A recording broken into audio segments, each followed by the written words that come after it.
Well, it's been 5 years, but Microsoft has finally finished and is shipping Windows Vista, the next version of the Microsoft Windows operating system. One of the things Microsoft has said is this is going to be the most secure version of Windows ever. Have we heard that before? Yes. But they have done some interesting things. Steve Gibson is here, our security guru from grc.com, to talk about perhaps the most important new feature of Windows Vista. Actually, it's part of Windows XP as well. The 64-bit version of XP. It's called PatchGuard. Or it's called PatchGuard. The formal name is Kernel Patch Protection or Prevention. Actually, it's not. So it's misnamed anyway. The problem is that... Before we say what it is, I want to make this very clear. It's only in the 64-bit versions of Vista and XP. Because it breaks existing things that people are doing. This is always Microsoft's challenge, is compatibility versus security. And usually they fall on the side of compatibility, meaning their system's a little less insecure. More than usually. Always. I mean, they will not, Right. Mac has, Apple with the Mac has a reputation of being more willing to break things in order to move forward. Microsoft just will not do it. This is an example, though, of them for the first time in memory almost saying, okay, we're going to change the way things are. We're going to make it secure. We know many programs won't work. This is why we've been saying don't use Windows XP 64-bit. We've been warning against that. We've been warning against Vista 64-bit because it doesn't work with a lot of stuff, hardware especially. On the other hand, it is much more secure. There is no way, yes, there is no way to have both security and compatibility. Right. So what Microsoft has done is they said, okay, we stop at this point. Anyway, what's going on is in the kernel, you have pieces of code. The kernel is what? That it's like the it is the operating system. The actual operating system. It is the actual operating system as distinct from applications that you run above that uses the kernel for services. Explorer is not the kernel. The taskbar is not the kernel. But the kernel is what they're all running on top of. Yes, those are all it's the actual operating system. Okay. The operating system consists of modules which are linked together and call each other in a very complex grid. What manufacturers like notably Symantec or McAfee, the antivirus guys. The AV guys have been doing this a lot, but many other people too have. They'll add their own code and then change these linkages to, and this is called hooking the kernel. That's what hooking the kernel is, meaning you put some code in the kernel and then you modify Microsoft's kernel to link your code in. Well, you can see why this is a security problem. Well, and it's against the rules. Oh, really? It has never been sanctioned. Microsoft says do not do it, but Microsoft never enforced not allowing it to be done. They were just going, shame on you, but they didn't in fact say anything. And this is exactly what rootkits do. By malicious code getting in. I mean, it's one thing for Symantec to help your system by adding AV, for example, doing this. But a rootkit works by sneaking into your kernel, changing the way it operates to hide itself. Right. So you can see why this modification is potentially very dangerous because powerful but dangerous. Depends who's doing that.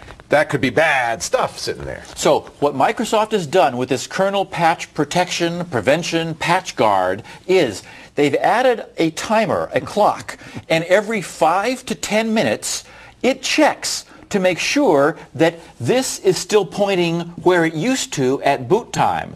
It will notice that something has pointed it to somewhere else. And that tells it, wait a minute. And what it literally does is shuts down Windows. It doesn't give you a notice. It doesn't say, oops. So it just stops. Whoa. Something has modified the kernel. Now, the fact is, you have a minimum of 5 minutes where something evil could be in your kernel. Maximum of 5, well, 5 to 10, a maximum of 10. I mean, Microsoft has gone out of their way to make it hard to defeat this, but it's already been hacked. Right. Hackers have already gotten around kernel patch protection in XP 64 and in Vista 64. Wait a minute. So they put in this protection. If a program modifies your kernel, the system shuts down. They've already figured out a way around this? Yes, they unhook the clock. In other words, it stops checking. If you get in and you unhook the clock, it stops checking. So you have maybe only a few seconds, but computers are very fast. In computer time, that's a long time. Yeah. You may have as long as 10 minutes to figure out how to disable the clock. Yes. And then it never checks again. It's already and you're been in. it's already been hacked. But Well, what good is this? the good of it is it prevents Symantec and McAfee and all the existing publishers, I don't mean to single them out, I mean everybody has been doing this, playing games in the kernel against Microsoft's wishes. Now Microsoft says, with 64 bits, we are going to stop you. You cannot do it. And then what that means is in the future, because we need to remember that the Vista is just the beginning. Vista is not what we were promised when it was called Longhorn. Right. They kept taking all these good things out. Right. Well, they're still going to be coming in. There will be an evolution of this. This is kind of establishing a line in the sand. You go saying, no further.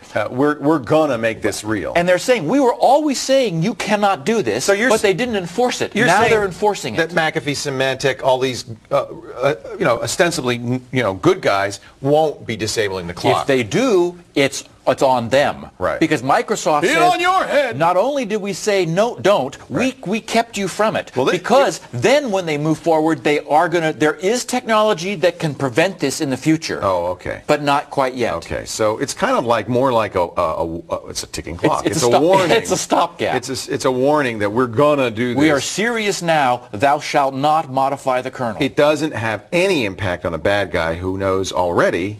It's already been hacked. They've already got it hacked. It's like, okay. Oh, it's depressing. Steve, But it's progress. we're getting there. And it's only 64 bits. Little baby steps, folks.